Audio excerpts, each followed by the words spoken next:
Welcome, everyone, to podcast 3 of 4 on leading change for OASIS E. This one is on complaint management, and we have Dr. Tanya Miller from TYM Coaching and Cindy Kraft and Sherry Teague from K&K Healthcare Solutions. And we have a great topic here because one of the most difficult things when you're managing a group of people, employees, employers, your family even, is how you deal with complaints. And Cindy, you wanted to kick us off on some topics here with complaint management. Well, I was thinking of, well, I think somebody's complaining right there, probably saying, "Oh no, they're doing another podcast." I think the word itself is challenging. I mean, it feels very negative. A complaint is a bad thing. In a leadership role, we don't want to get any, and so I think it's a great opportunity to kind of revisit this issue. But I wanted to provide a couple examples that I see pretty consistently related to the management of OASIS data. And that is from a reviewer who goes out to senior leadership or to a supervisor of the clinicians, just very upset about one clinician or a subgroup of clinicians and insisting that these people make these mistakes over and over and over again. And I've had it. I've had it with them. So we've moved beyond, just a general conversation about making corrections to a very specific concern or complaint raised about clinicians that are not making those corrections. On the flip side, I've also seen clinicians that are very open to complaining about some of the information they've been given, the directives they've been given, items they've been told to change that they do not believe should have been changed. And these very often end up at the feet of a leadership person who now needs to do something with it. And Tanya, you and I talked briefly before this. Unfortunately, what I notice is many times the approach seems to be, I'll just let it die down. They'll calm down. They're just upset. And if I kind of wait it out, everything goes back to normal. And then it's all fixed. What are your thoughts about, this kind of complaint situation? And we know it's not new with OASIS. This issue has gone back and forth for over 20 years. But what should we be doing with a complaint? So, Cindy, as I'm listening to you talk, I went a little flashback into my prior life in senior leadership and home health. And you're going along your day. You've got this busy day as a leader in health in home health and as a clinician in home health. I mean, we're all busy. And all of a sudden this complaint comes in, and it's really easy to have that complaint come in and you like, oh no, it's going to just derail me from everything I have to get done. You kind of put this negative spin on it. And that's where I want kind of to start with and stop that mindset. Excuse me. Excuse me. It's important to remember that a complaint, when that comes through the door, it is an amazing opportunity. And you might be thinking right now out there listening to this woman has lost her mind. What is she talking about? It's a ton of work. You know how many paperwork that I have to go through?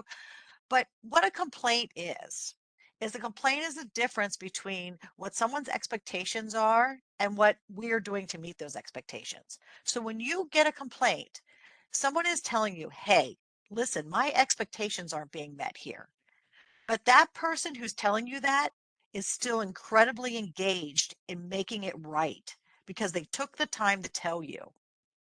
So you need to look at that as what it really is. This is an amazing opportunity to fix something or change something, and someone's here and they're willing to be a partner with me about it. And had they not come forward, this might have snowballed into a real big issue or a problem. So it's truly an opportunity. So when you have somebody from your quality team coming to you and they have a complaint about what's going on with the clinician or what's going on with the process, you need to step back and say, wow, I've got this great opportunity to make us even better than we are now. How can I use that? How can I work with this person who's engaged in making it better? Because remember, someone who's complaining is engaged. They want to be part of the solution. They want to give you cues to make it better. How do you work with that person? How do you work with the process? Figure out what's really happening here and take that opportunity to break it down. So this gives you that golden nugget to figure out how to make something better. Now, Tanya, it popped in my head while you were saying that, is that sometimes the complainer gets the bad rap. You're complaining about things. And the nice, quiet ones are the very good employees because they don't complain about anything. But then they start to disappear from the organization over time, or take a different role or quietly slip off. Is there value? And I don't know if there's a right leadership term for it, but should you at times be trying to elicit complaints from some of these very quiet people? Because sometimes silence doesn't necessarily mean everybody's happy and everything's working. And if I find out on their exit interview the 10 things that they were upset about but nobody told me, it's too late. They're already out the door. First and foremost, exit interviews, sorry, HR, they are a waste of time. You need to do retention interviews, and absolutely you want to complain. You need to ask the hard questions. You need to be able to say to your employees, what would make you leave us? What aren't we doing well right now? And then you need to take that information through the perspective of a complaint or being told something is not right is truly a gift to your organization, because you have the opportunity to not only make it better in the organization, you have an opportunity to engage that person. And when they see you making changes, they will stick with the organization. And I want to be very clear about something. You do not have to fix the problem to engage somebody and have them be part of the organization. You have to be working towards improvement. People don't expect you to fix everything. They expect you to hear them and to work with them to constantly improve things. Boy, is that a difference in fixing things. I know leaders, when I would coach leaders, one of the first things I would say is your job is not to fix everything for everybody. Your job is to hear them and work with them. So absolutely, please throw out the exit interviews. They're not worth it. But do you Do think those part of retention this interviews. comes down to different personalities? I mean, I'm just going to own it. Despite what I may sound like on many of my webinars, I'm not really a complainer. So when there's something at times that I feel very strongly about that's bothering me, I have a really hard time articulating some of that. It's easier to kind of, in certain situations, that's one thing, but in others, so do you have any strategies for, like, how would you help to elicit that if you have somebody who's just not wired necessarily or doesn't necessarily have the skills, at least they don't have them yet, about how to approach those things as opposed to just having them continue to bury it? So most of our clinicians want to be peacemakers, want to keep everything happy. It's the type of individual that is attracted to healthcare. Okay, we want people to feel good. We want to take care of people. That style oftentimes doesn't want to complain. So first and foremost, if you have somebody that's complaining to you, please stop and listen to them, because the majority of individuals on your team are only going to come to you when it's really bothering them. So you've already gotten to that end point and you really need to take that information and do something with it. But we also need to find ways to solicit that information. And even with a discussion and having that open-ended question, which is always the best, having a dialogue and having somebody explain something is best.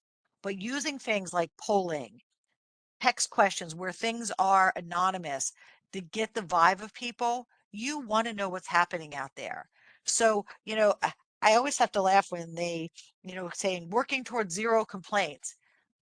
Don't, please, no, ever, never do that. We don't want to work towards zero complaints. We want to work towards complaint resolution, but we want to hear those complaints because that's how we improve. So polling is a great way to do it. This sounds crazy, but the good old suggestion box, just having a box at your front door with a piece of paper that says, tell us what's going on. What do you like about being here? What don't you like? Write it on a piece of paper.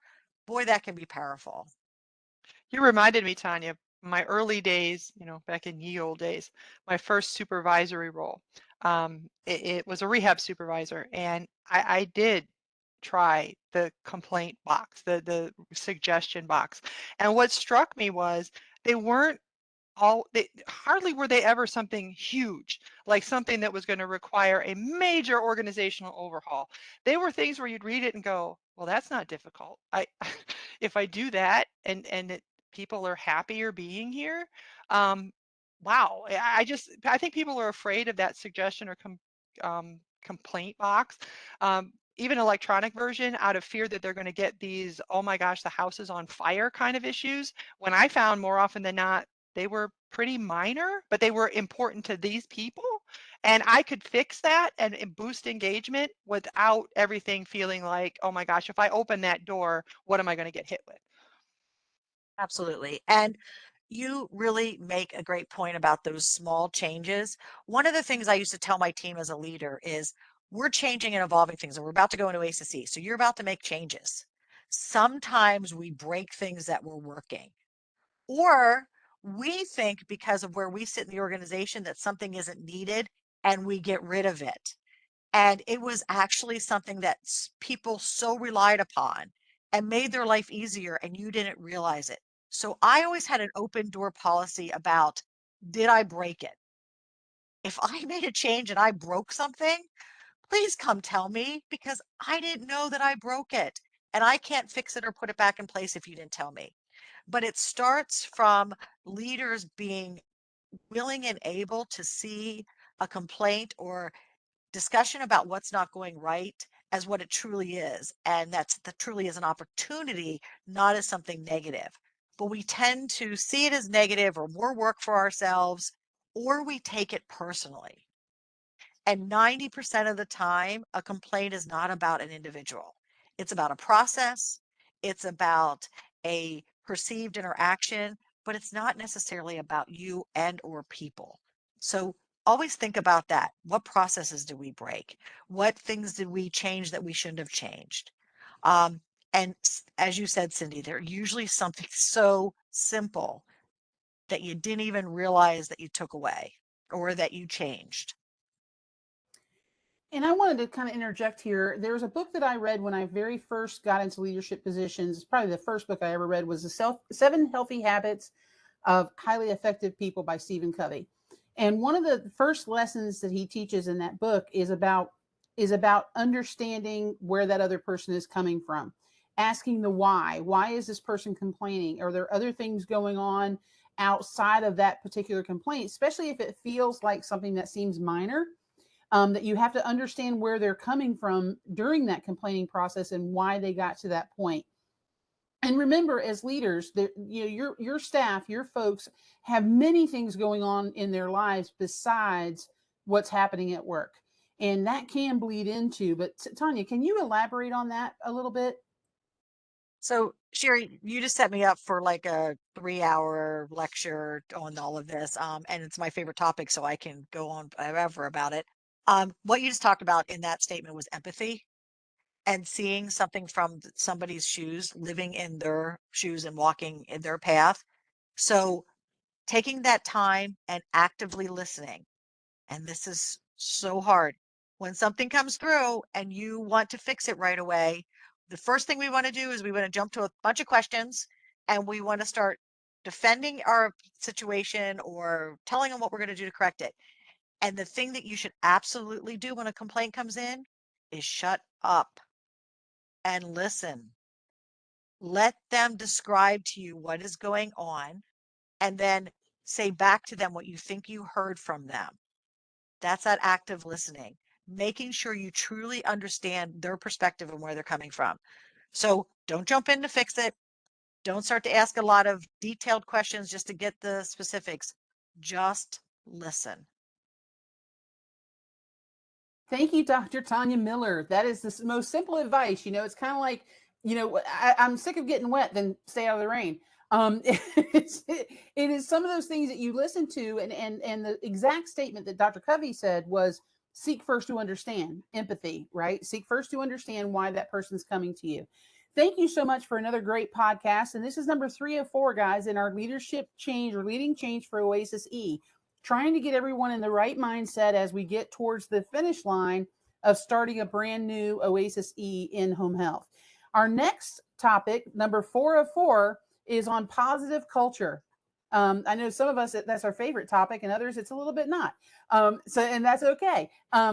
We're going to be getting back with you and starting that podcast in the next little bit. And I hope that you have enjoyed the first 3. We would love to hear from you. We would love to have feedback. And if you need to reach Cindy Kraft or me, you can reach us at www.valuebeyondthevisit.com. And if you want more information from Dr. Miller, and if at this point you don't want more information, you need more information from Dr. Miller, please visit her website at tymcoaching.com. Thanks everyone for listening.